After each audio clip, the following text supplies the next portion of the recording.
আজি রাতি ৯টারে ঘোড়া নাচরে বিষয় বিশিকেশন। আজি আম সভাস্থলকু জনে ব্রাহ্মণ আসিଥିଲେ। সে ব্রাহ্মণ জনকু মু কিছু দান দেবা পাই মনস্থ করি। সে ব্রাহ্মণ জনক দান স্বরূপ কোন মাগিছন্তি রানী জানিছ? নর মাংস ভোজন। রানী সে নর মাংস অন্য কেউ নরর মাংস নুহ রানী। আমরি একইর বড় বিশিকেশনর মাংস।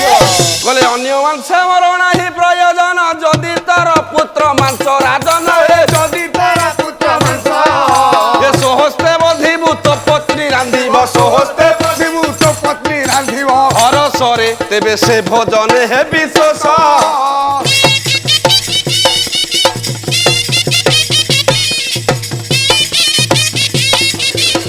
ঘোড়া নাচ আজি রাতি ৯টারে। সিদ্ধার্থ ভক্তি এবে